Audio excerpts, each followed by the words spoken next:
Hey guys, little Ray jump scare here.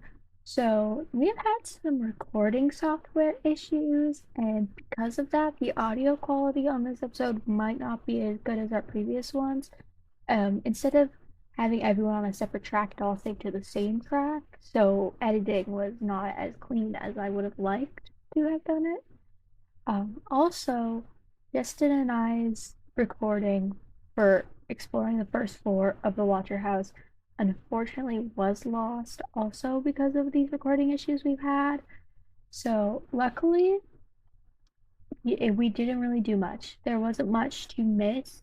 Barbie stole a painting because if you can't see them next to each other, you can't tell that they're related in a painting, obviously, as any smart person would think. Barbie also tried to bribe a mouse into telling her secrets with cheese, and the mouse stole her cheese, called her a sucker, and ran away. Finally, we went into the office of the Burgermeister. I know that's not what it's actually called, I just love it because of Christmas. Anyway, we went into his office, we stole some papers and envelopes and stuff that we found, but we did not read them because we were like, oh, we'll wait for everyone. Also, Yeston, Emerus now knows that Barbie can read, but has been sworn to secrecy. Because guess what? Barbie can read. She is capable. You just like to say she's not. Anyway, that's kind of all that you missed. Everything will be discussed in the next episode also. Like we mentioned all of those things. So those are the only real notes from that episode, well, that recording that you missed. And I hope you enjoy Stork and Walter exploring the basement because it seemed everyone else had a very different experience in this house than Emerson and Barbie did. They were very calm, and meanwhile, Stork and Walter, they were going through it.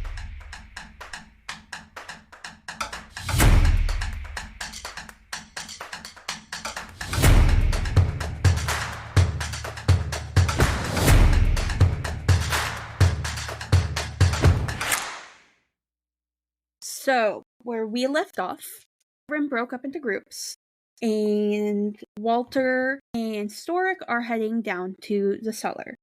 Walter is going to go ahead and follow you, Storic, to the door that leads down to the cellar. What would you like to do? I'm going to put my ear up to the door and see if I hear anything. Okay, so as you approach the door, a slanted wood cellar door with an iron pull ring and iron hinges stands against the foundation of the house. Go ahead and roll investigation for me.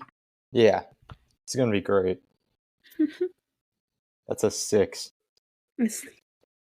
Okay, you hear nothing. What would you like to do? Oh, looks clear, Walter. Breaching. I'm going to open the door. He, reaches his hand out, to stop you for a second, but he's like, you know what, yeah, let's go. And he follows you down into the cellar. Now, as you make your way down the winding stairs of the cellar, you see the large root cellar has a dirt floor.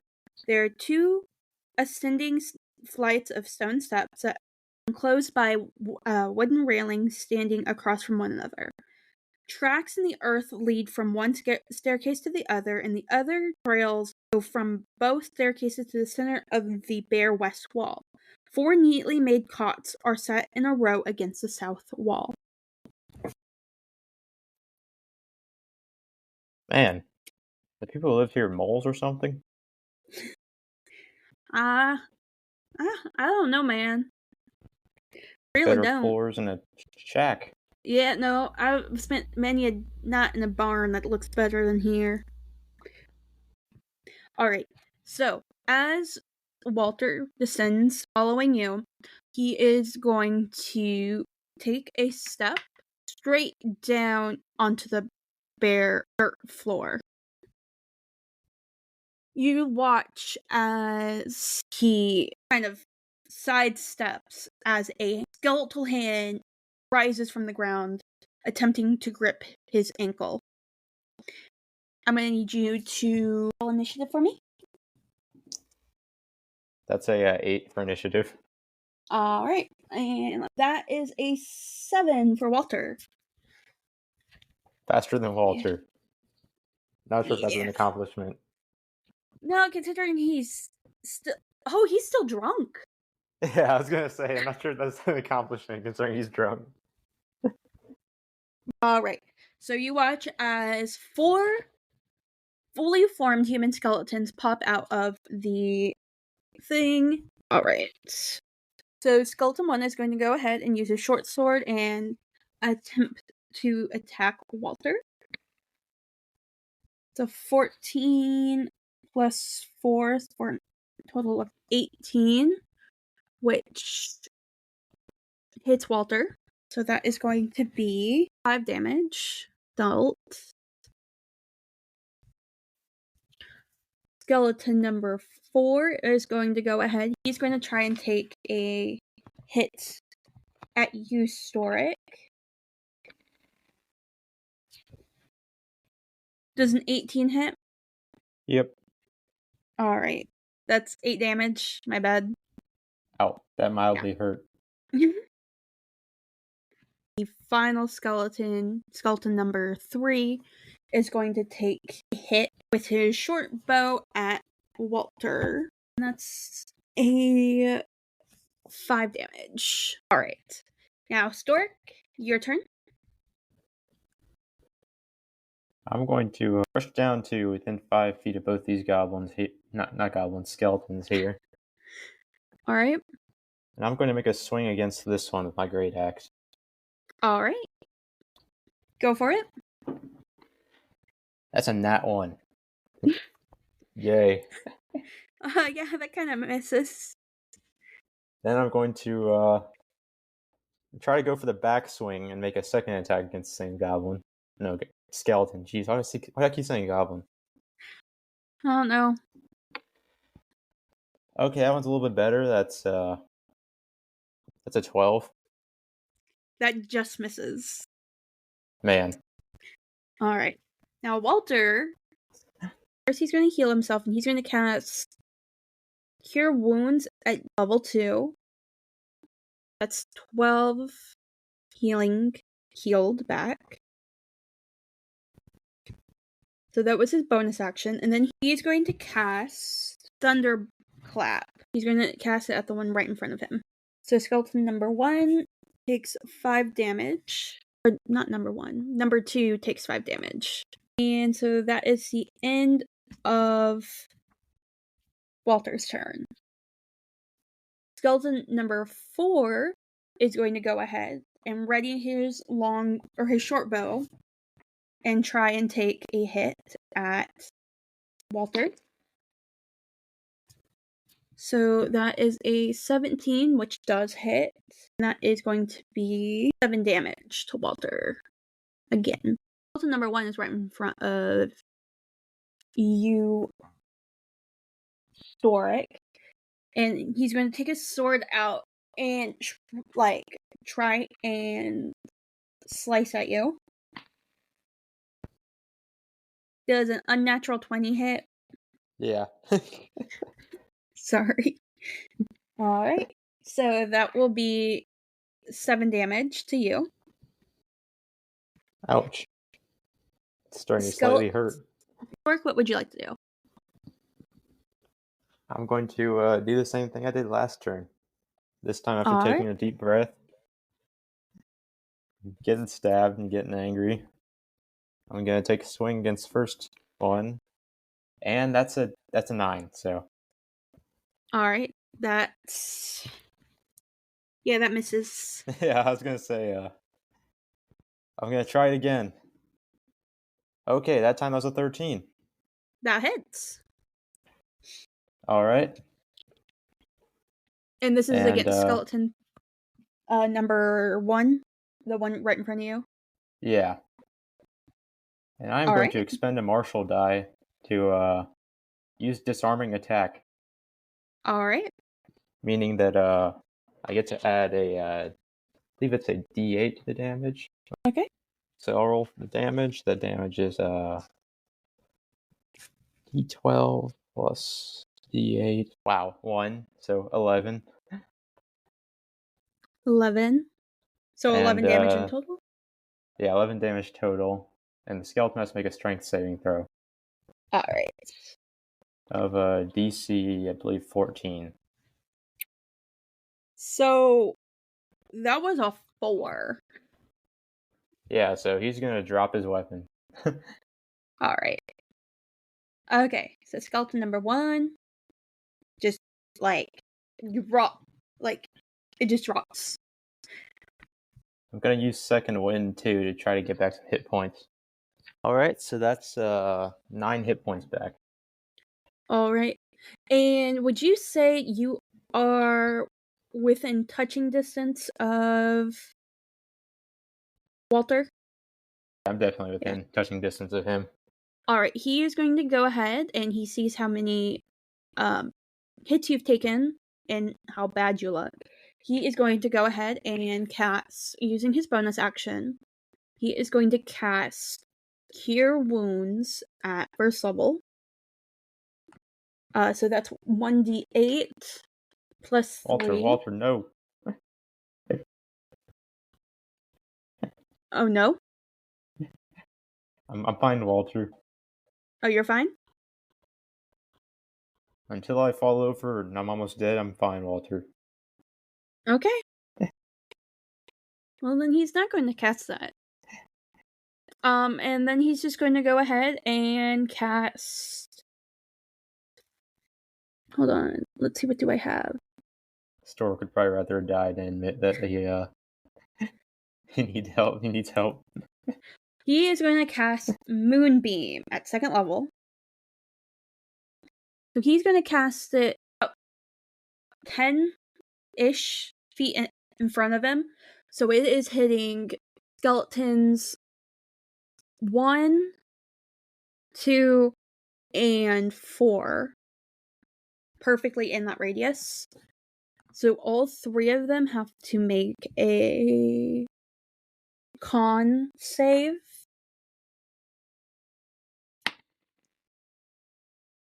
So skeleton number 1, gone, dead. You watch as soon as the light hits skeleton number 1, it just vanishes in a puff of smoke. And skeleton number 2 is still kicking, and you watch as skeleton number 4 also immediately turns into smoke. Watch as Walter kind of puts his hands on his hip, and he's like, "I still got it." So, That you do, Walter. Hits Walter with his longsword for a total of 6 damage. So that's another. So that's 8 damage again to Walter. Dang, Walter's gonna need some surgery after this. Yeah. Ooh. And so that's the end of the skeleton's turn. Stork, your turn. I'm gonna look at the skeleton that just got the weapon knocked out of his hand, this one, and say, I'll get to you later. I'm gonna swing my axe back around and try to attack that skeleton. Go for it.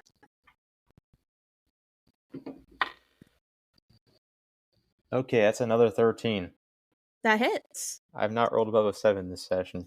That is a, oh my gosh. That is a 14 slashing damage. Okay, how you want to do that? Just gonna swing it back around and hit him straight in the torso. Alright, and you watch as the skeleton just crumbles to the ground, bones flying everywhere. Then I'm gonna take that energy and swing my axe back around to the skeleton. Try to hit him. Alright.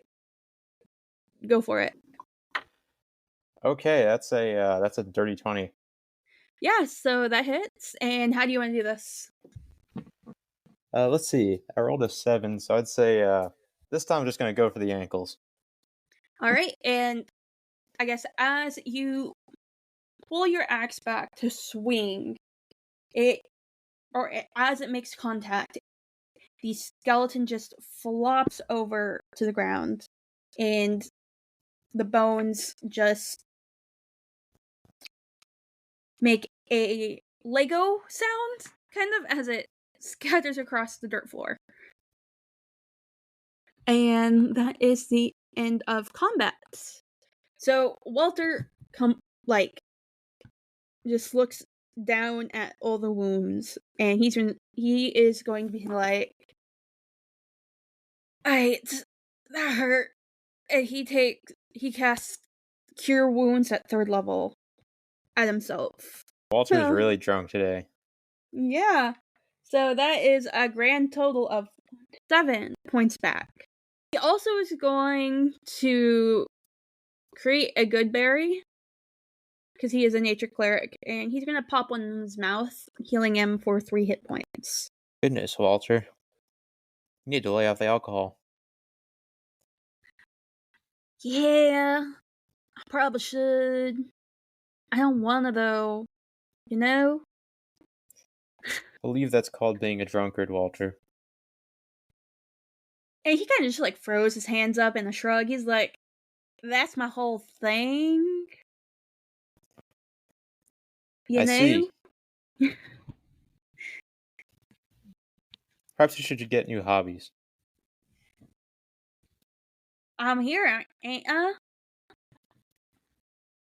Barely.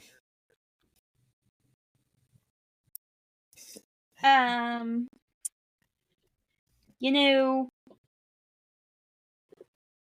I get your point. We'll table this though for another day. Okay, so now that you guys are fully in the cellar, you can see the staircase leading upstairs, and you also see the 4 beds on the floor. So you also see on the floor right here, looks like patterned of like a door opening. So like you can't see a door, but there's clearly a door there. What would you like to do, Storic? Walter, Yeah. find me a brick or something. He does not see any bricks on the ground, but he does see one on the thing, and like the smartass he is, he's going to point to the wall and he said, "There's a brick. Right there." Alright, Walter, very good. You're still sober. I'm gonna go ahead and pick up one of the skulls on the ground. Go over to the wall that looks like it has a door on it, and just smash the skull into the wall. Alright, I'm gonna need you to do a strength. Alright. Okay, now I'm rolling really well, apparently. I just rolled a 21. Alright, so you watch as the skull kind of just shatters under your hand, but you also, as you do that, watch as the door flips open, causing you... I need you to actually roll me an acrobatics check as well. Alright, I'm actually Or proficient athletics. in that. Yeah, actually. Acrobatics. Okay, that's a 9. And you kind of like fall... Not... Okay, yeah, you fall on your face as the door kind of spins open, and as you were putting all your weight on that hand, trying to open it, just kind of whoosh, smack down on the floor. And then you kind of hear Walter in the background just burst out laughing. I'm gonna start laughing too. Alright. And now you are inside a room. This room has flickering candles and iron holders that fills the room up with light and shadows. This room has a 10-foot high ceiling and a large black pentagram inscribed on the floor. Each point of the pentagram rests a wooden chair. Seated in 4 of the 5 chairs are men and women in black robes with hoods, a young man with the face of an angel, a balding hulk of a man, a squat middle-aged woman, and a taller younger woman with an unsettling glare. They rise to confront you. Hey, Walter. Yeah? Seems kind of bad. And he kind of like peeks. He comes up behind you and like grabs you by the back of your shirt and lifts you up. He's like, "Yeah, I can tell that, bud." I'm going to actually use another martial die for commanding presence. Alright. and I'm going to try to intimidate everyone and tell them to get down on the floor, hands up. Alright, you can do that. Alright. Check is, that would be a flat 10, but with the commanding presence, it's a 16. So, the first one, which is a cult fanatic who is dressed in this elaborate-looking robe that is red, like a deep blood red, and has, like, little stars on them, and, like, marks of the devil Raphael. The fanatic is not phased. The three other cultists. First one is also not phased. Third one kind of gets down on it's kind of like sits back down in its chair. I mean the second one, and then like taken aback. And the third one, same thing. Is also taken aback and sits back down in its chair. Oh wow! They actually listened.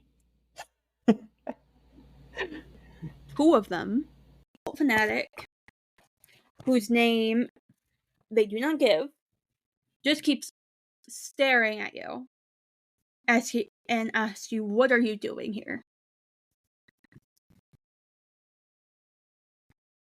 Well, we were brought here because we were told there was going to be a party, and oh shoot, we're telling them about the party. A You guys party. aren't the people who are. None of you are celebrating a birthday or anything recently, right? No. Okay, good. Yeah, we were told that there was supposed to be a party for someone special by some of our Can you? friends, and so we were here to prepare for the party, but instead we got attacked by a bunch of skeletons. So, could you like roll a persuasion check for me? Yeah, No, deception. that's Sorry, a sorry, deception, not persuasion. I was looking at the wrong thing. deception. Yeah. Okay. That would be a 11. So, she got a natural 20. You At can this tell point, she Stork clearly does not know that it's a not that there was a lie. Yeah. She just like she's just looking at you. She knows you're up to no good. So she takes out her dagger. And it looks like she starts fiddling with it. She's like, "Really? So who's the person the party's for? Tell me more." Walter, do you remember her name? I was too busy reading a book. Don't bring me into this, bud. I'm not gonna lie. He kind of whispers it. I don't actually know. Walter kind of just like takes a sigh. He kind of steps in front of you. Yeah, and he's gonna try and persuade her. Or well, he's gonna use deception, and he is going to try. And he says, "Yeah, Lady Watcher said something about something for their son, his son's party. You know." And so that's a 6. Doesn't work. And you kind of watch as like a grotesque grin appears on this cultist's face. Really? Lady Watcher? Throwing a party for her sons, you say? Yeah, I think that's her name. Okay. And she is going to go ahead. And she's going to cast Sacred Flame right at you, Stork. Dex save. Alright. Yep. Whoa, I actually did pretty well on that. 18. Alright, so that was a 14. Alright,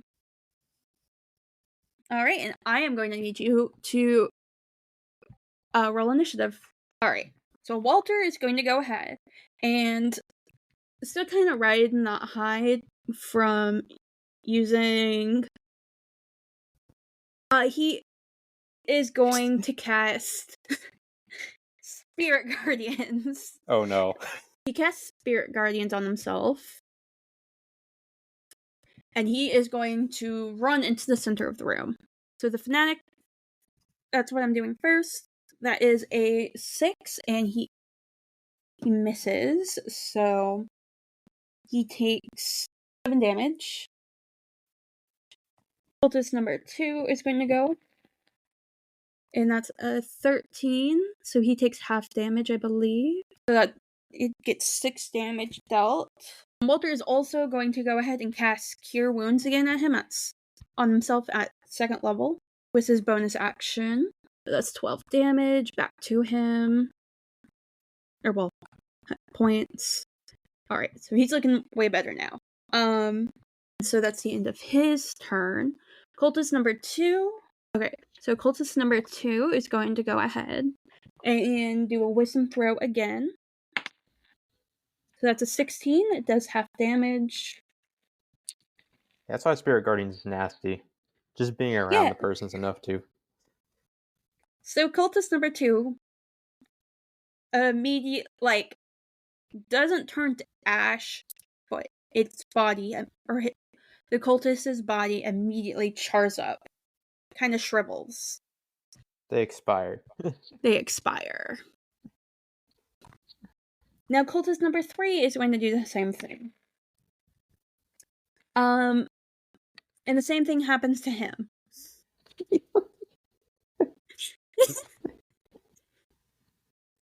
Imagine being the cult leader, just seeing some dude say some weird words and everyone starts dying. Yeah? Now, Stork, it's your turn. I'm gonna look at the cult leader lady, say, "Hey, that wasn't nice." I'm going to bum rush her with an axe. Alright, go for it.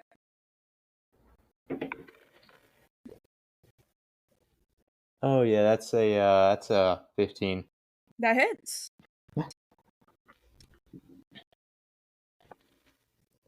Alright, that would have been a 1, but since I have great weapon fighting, I can reroll it.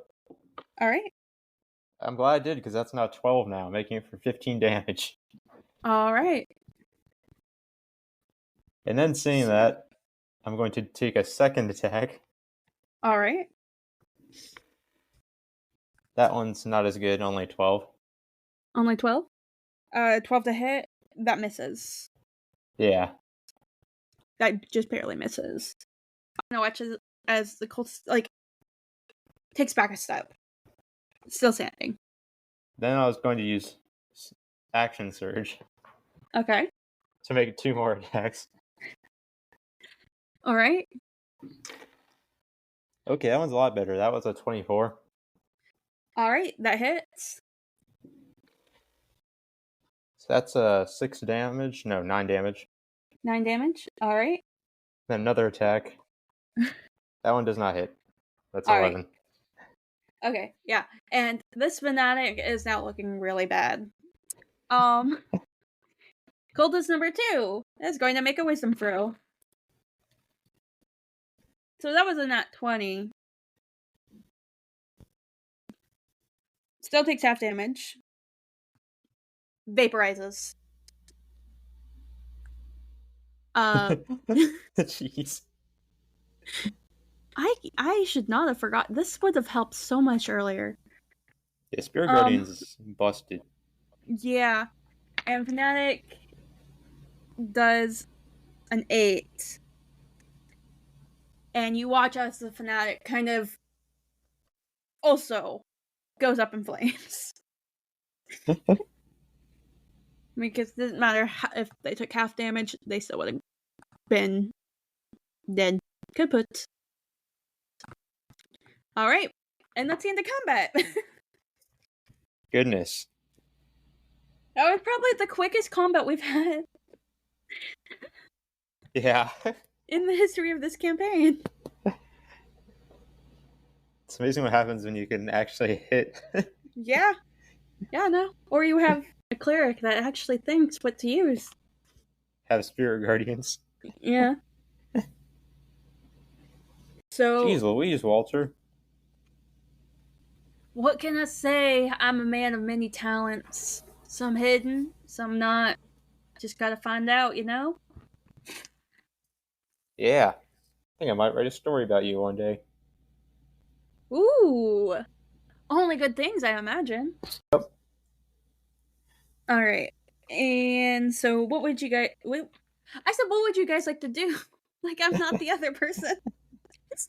I don't know. What would you guys like to do?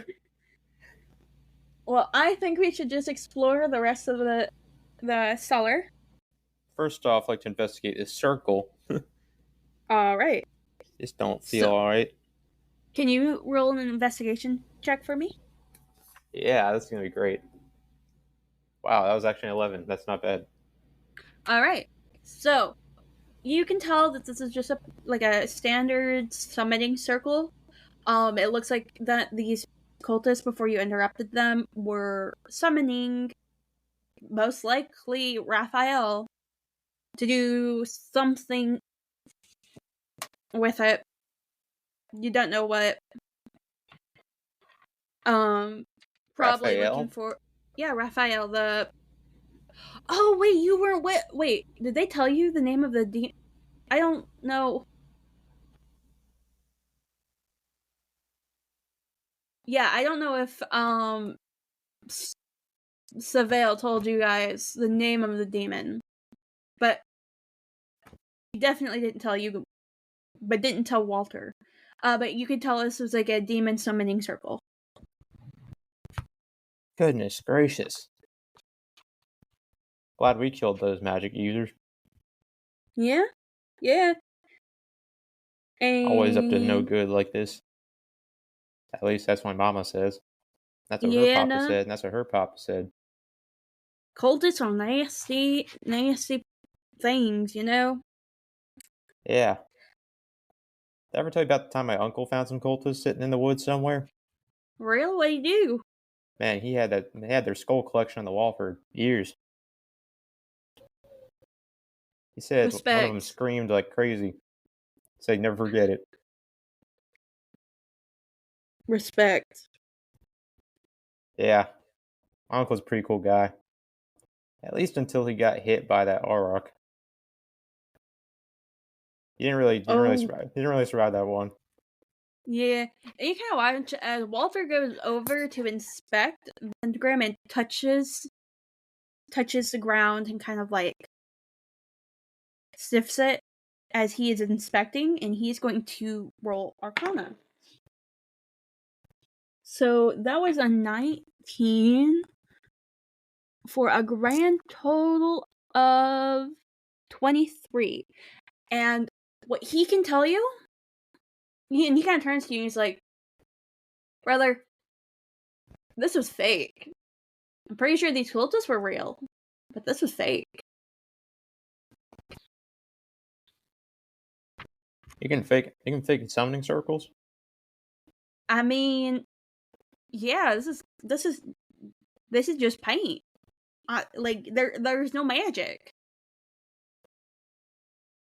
You tell me none of these people knew how to actually cast any magic? No. That one cultist that tried to hit me with Sacred Flame, she knew it, but like I don't know if they knew how to actually do a summoning circle right. This isn't how you do it. This is insane. And that's crazy. What is your passive perception? 10. 10. Okay, and you kind of kind of like hear a door like opening and slam upstairs. And like not upstairs, but like, you know, the stairs that you saw that were leading into the house. You hear that door open and slam. You figure that's a lady? Like Lady Watcher?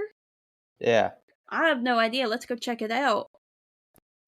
And you guys go out into the main cellar area, and the door's just closed. There's no one else in the room.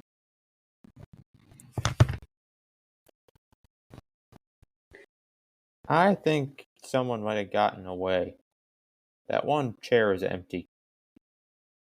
Yeah. Now that I think about it, you're probably right. We should probably go back to where we're meeting the others and tell them our findings.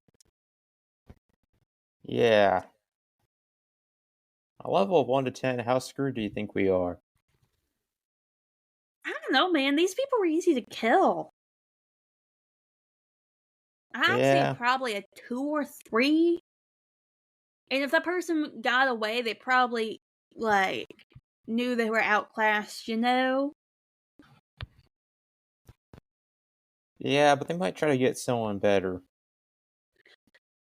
All the more reason for us to retreat and find the rest of the group, you know? Yeah.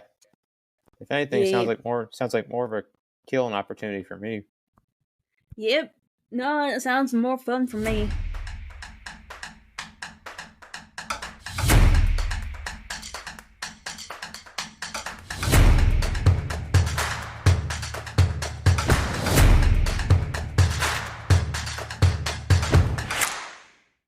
Thank you for listening to this episode of Rose Colored Daggers.